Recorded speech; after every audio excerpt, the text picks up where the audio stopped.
about community. Today, this evening, I am really privileged to have Dr. William Lester Jr. You're going to learn a lot tonight about Dr. William Lester Jr. Dr. William Lester Jr., welcome to All About Community. Thank you very much. Appreciate it. Now, as I understand it, you grew up in Chicago on which side? On the south side. On the south side. Indeed, yes. Now, as a young boy, you attended segregated schools, is that correct? I did. I went to two different elementary schools. And tell us about that. So the first was McCosh Elementary School. This was in Woodlawn, located at 66 in Champlain for people familiar with Chicago. And then at third grade, we moved because we needed another bedroom.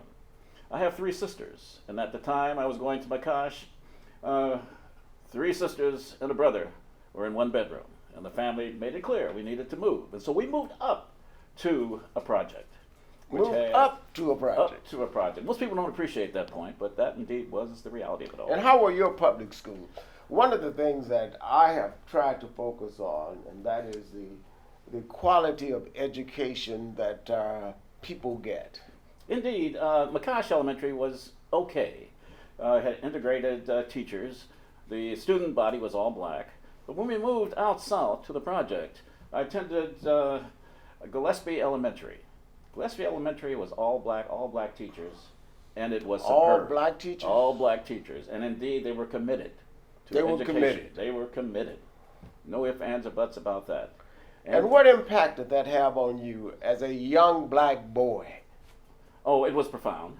Had a good education at McCosh, but the teachers paid attention to you at Gillespie in a way that I had not appreciated before.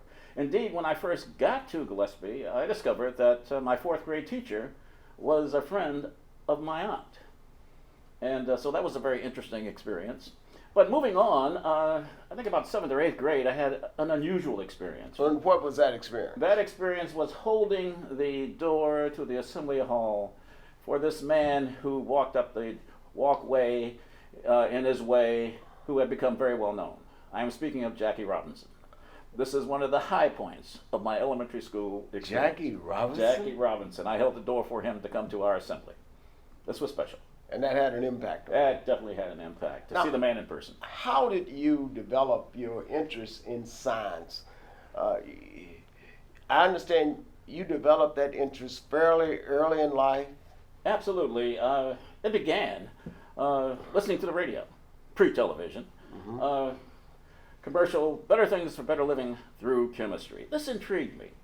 And then subsequently, this was a commercial of the DuPont Corporation. They dropped it through chemistry because for a period there, chemistry fell in disrepute in a general way. But I was attuned to chemistry. And so when I went to high school, it was definitely the case I would take chemistry courses and all the other courses as well associated with the high school experience. Now, were you unique in the sense that I guess in those days some people didn't like science?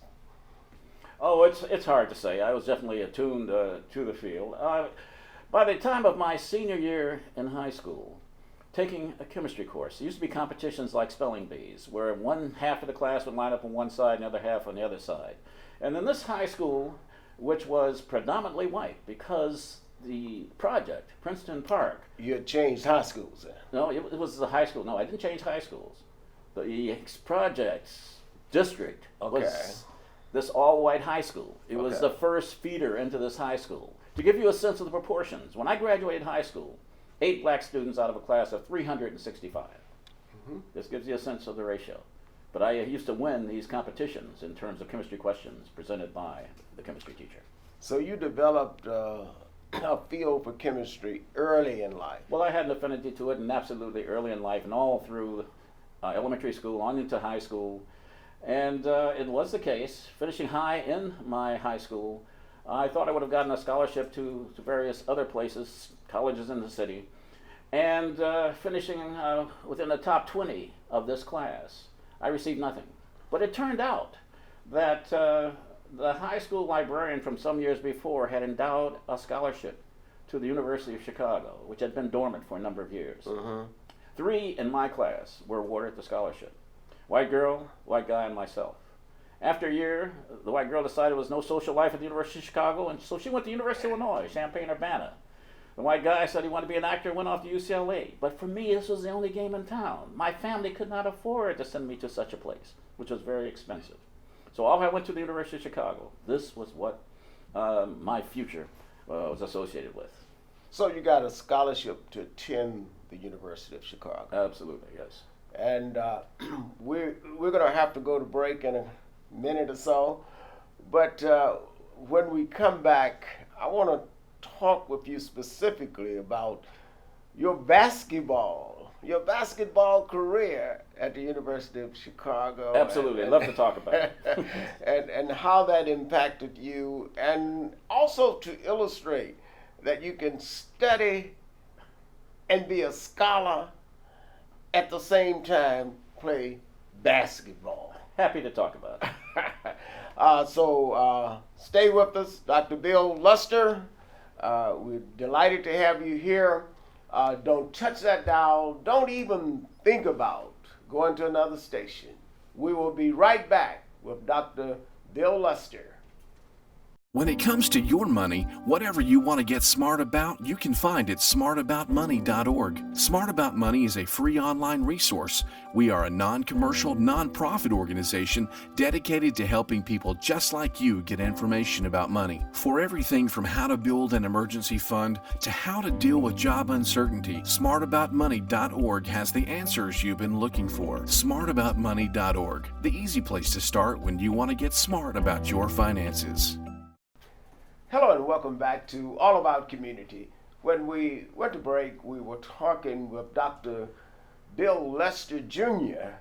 and I said that we're going to discuss some of your academic situations at the University of Chicago, and in particular, how you were able to play basketball while achieving.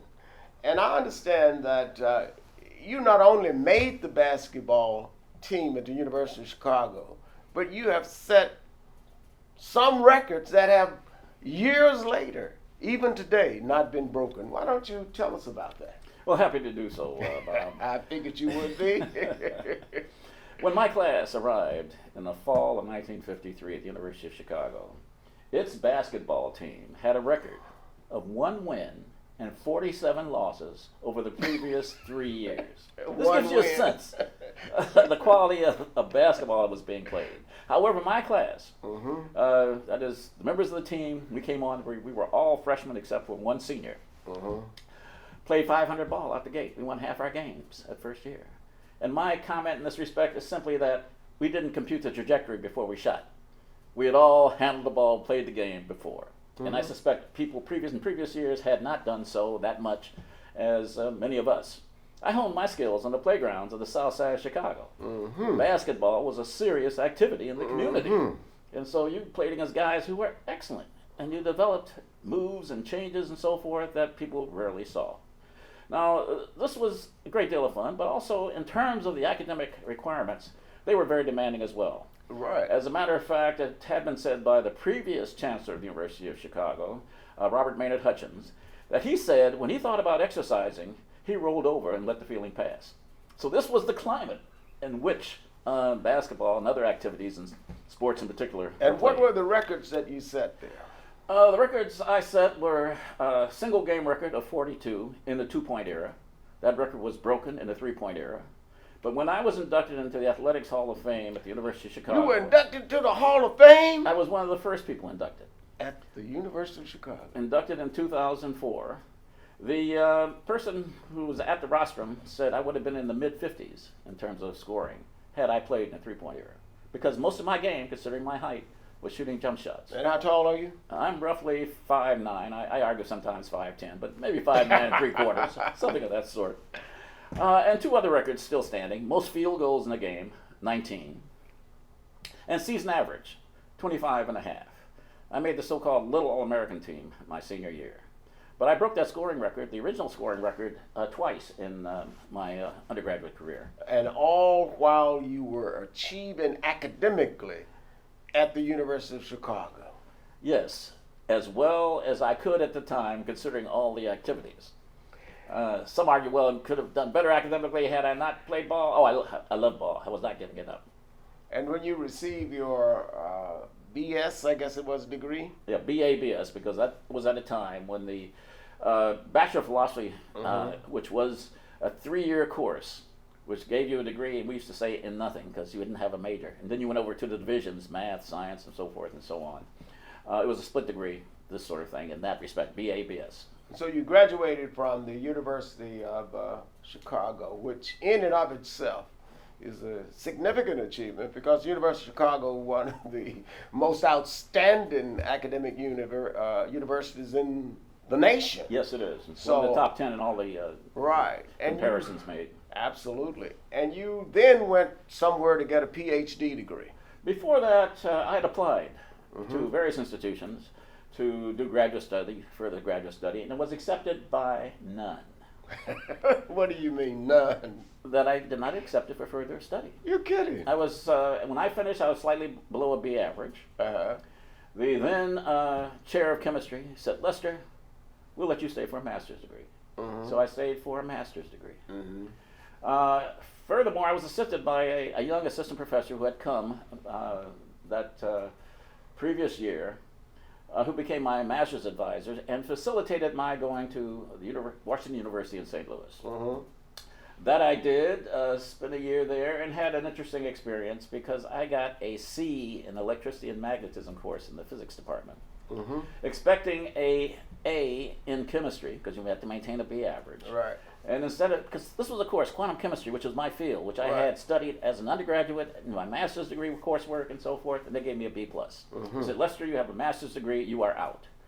I should back up and say that an experience I had, dating back to high school, was that as a high school senior, guys said they were hiring over at the University of Chicago's employment office. So I went over there and they said, what can you do? Can you type? I just finished my junior year. I can type. Typing tests on the spot. I did 32 words a minute, no mistakes. They said, you're slow, but you're accurate. We have 2 jobs. Cleaning monkey cages in the medical school at 88 cents an hour. Monkey cages. Monkey cages. Or typing in the physics department at $1.09. So if I go to physics. This physics exposure was fascinating. I'm typing now on an electric typewriter, before Selectric, with interchangeable keys, the Greek alphabet, mathematical symbols, and all of that, and it exposed me to a lifestyle which I was not familiar with. These people did not punch time clocks. They came in, sat around a table, drank coffee, talked to each other, in those days smoked cigarettes, and so on, not realizing at the time that these were graduate students and postdoctoral associates. In any event, this exposure, in the laboratory, a man by the name of Robert Mulliken, who some 10 or 15 years later won the Nobel Prize, was a fascinating thing to see. I should back up and say also that the chair of the chemistry department at that time also won the Nobel some 15 or 20 years later. So this was the kind of thing I was in. But I should say also, in this laboratory where I was typing, one of the postdoctoral associates had gone to Catholic University, and he had said, you see those guys in there, all the people with students and so forth? They are physics majors. We're in a physics department, as I mentioned before. If you want a degree without changing majors to be in chemistry, Catholic University offers that prospect because of this female that he had studied under. And you went to Catholic University. But I must interject that a letter accepting me to Catholic University had gone to Dr. William A. Lester, head of student health at the University of Chicago, and did not reach me before the deadline, for accepting. And when we have to go to break, and when we return, Bill, we really want to go into some of these significant developments in your life and the numerous achievements that you've made in the field of chemistry. I know that people will be interested in that, so don't touch that dial. Don't even think about going to another station. We will be right back with Dr. William Lester Jr. Hi, we're Minuteman Press Oakland in downtown Oakland at 2406 Webster. We're your local printer. We help your business grow. We provide flyers, business cards, direct mail, any product that you need to promote your business, we have it. And remember, at Minuteman Press, no job is too small and no job is too big. Come by, stop at our shop at 24th and Webster, right behind the YMCA in downtown Oakland. Hello and welcome back to All About Community. When we went to break, I was talking with Dr. William Lester Jr., who has an outstanding record, not only in basketball, but particularly as a chemist. And that's what I want to focus a little bit on now. You developed, I think it was, you wrote your dissertation for your doctorate degree on the calculation of molecular properties. What in the world is that? Molecular properties are the properties that molecules have. And how you learn about those and gain additional information is by the study of quantum mechanics, molecular quantum mechanics. And this is, by the way, the general subject area of the laboratory I went to go and type in as a high school senior. So I was exposed to a lot of this, excuse me, by one of the founders of the field, so to speak. So exposure becomes very important in the learning process and what propels students to get interested in various fields. Now, as a matter of fact, I think one of the drivers in my case was the fact that I was typing this material and trying to understand what it was all about and getting some sense of it. And as I did, as I moved on and took undergraduate courses, in particular physical chemistry, I learned the context within which the papers I was typing referred to. So it was very fascinating for me. So moving on, I decided this was the area I wanted to pursue, and recognizing that I didn't want to change my major to physics, that chemistry would be retained as my major.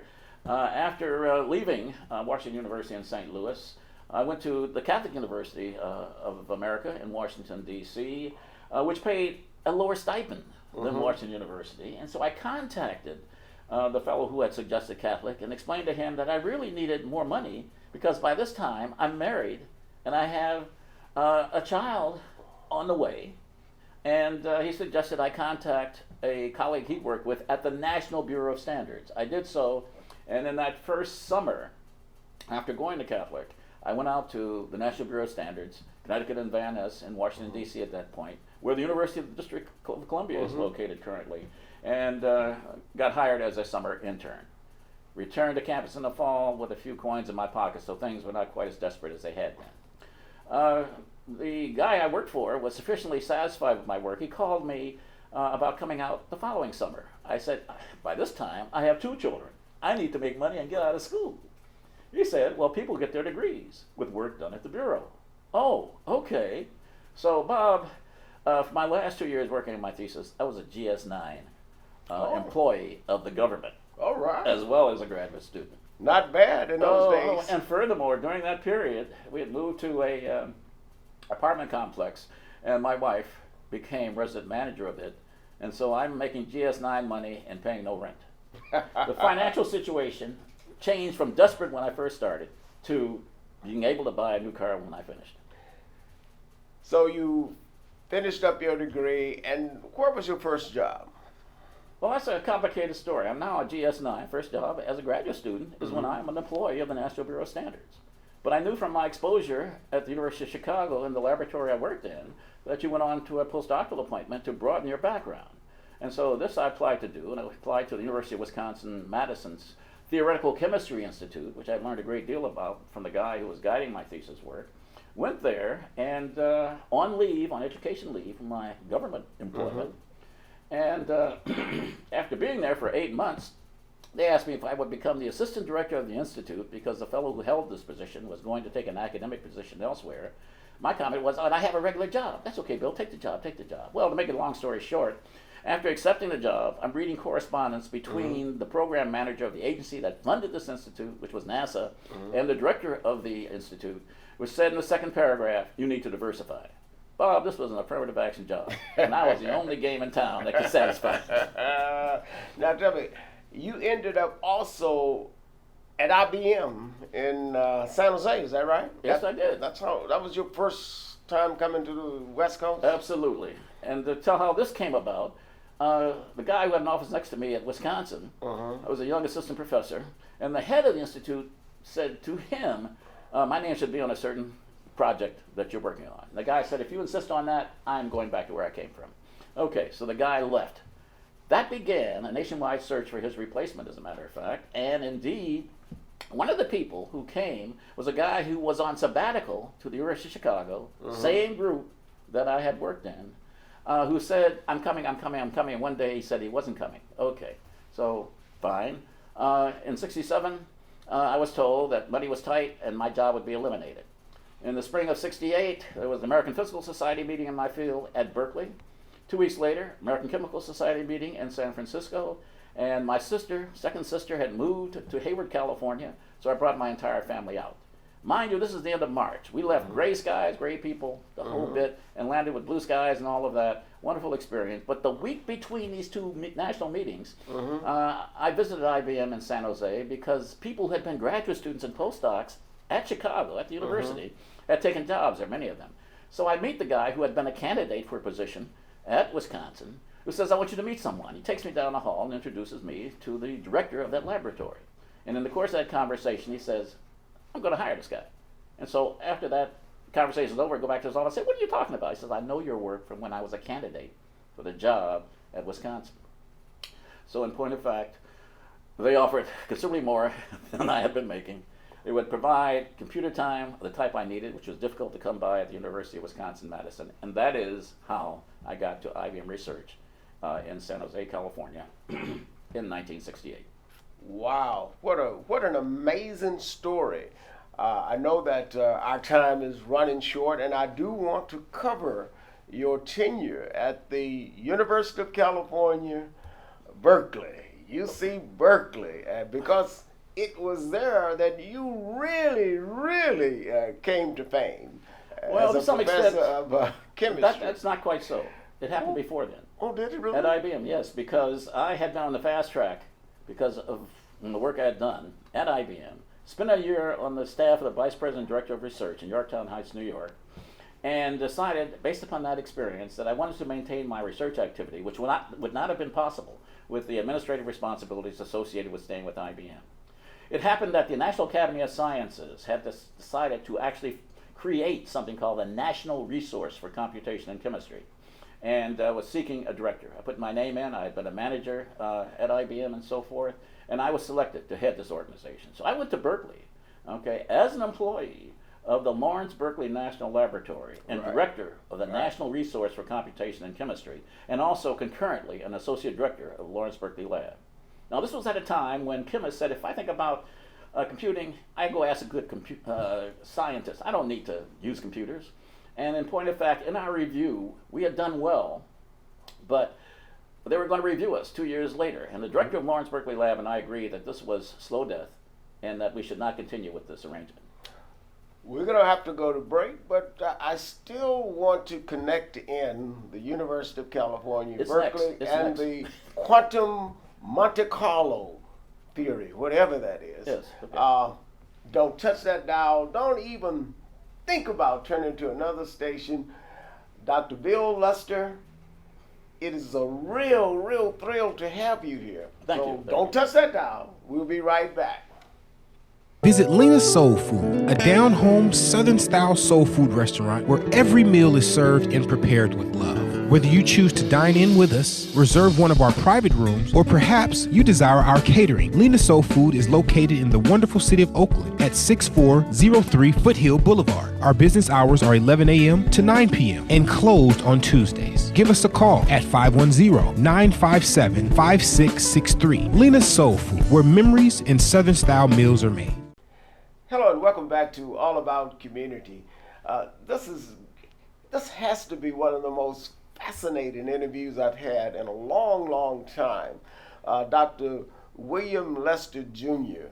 talking about his experience from the south side of Chicago, through high school, through the University of Chicago, and now in his professional career. Dr. Lester, I really do want to touch on this theory that they call, what is it called again? Quantum mechanics, molecular quantum mechanics. Yeah. Just thinking of it, it's just something that is so different from what I've ever heard. Sure. Tell us about that and your work in that at the University of California, Berkeley. Yeah, very simply put, Historically, going back centuries, one always described things in terms of classical mechanics, described by Newton's equations of motion. However, when you get to the atomic level, electrons and nuclei, that no longer holds. That is the laws of classical mechanics. And so one is driven to an alternative formulation, which we call quantum mechanics. And it may be more easily perceived by people as to what this is all about in terms of the uncertainty principle, which says, in effect, if you want to measure the position of a particle at the subatomic level, the more refined the measurement becomes, the higher the frequency of the light that must be used, which means you disturb the position of the particle you want to measure the position of. And so this is how the uncertainty principle comes about. And it leads to an offshoot of the equations which describe this kind of behavior, which carry the name of Schrödinger, which I won't bore you with how you spell that. But the Schrödinger equation is what we've defined. The analog of the total energy is the obtained by solution of the Schrödinger equation, the introduction of wave functions, and solving the Schrödinger equation, obtaining wave functions and the associated energies is the whole orbit of molecular quantum mechanics. So let that suffice for the moment, unless you have some further particular questions. No, I mean, that is enough to just really keep me spellbound, just to watch you talk about it. You did a lot of significant stuff at UC Berkeley. Can you just give us a flavor of it in a few minutes? Yeah, primarily, even before Berkeley, what one does is take the Schrödinger equation and break it down into an equation which you solve for the position of the electrons or behavior of the electrons by freezing the positions of the nuclei. So you can also talk about nuclear motion. So the Schrödinger equation for electronic motion is separated from that for nuclear motion. Now, if you could solve the two, which is a major, horrendous thing to do, which to some extent some good approximations are being done, then that works well. But I got my first sort of success solving the nuclear Schrödinger equation. Okay, let's put that aside. That is now, we don't have a lot of time left. Yes.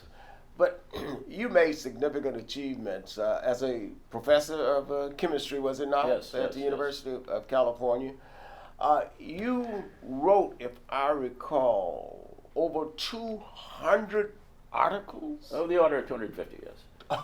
Oh, I understated. 250. With colleagues. These are not done solely by myself, but with graduate students, postdoctoral associates, visitors, many from other countries, this sort of thing.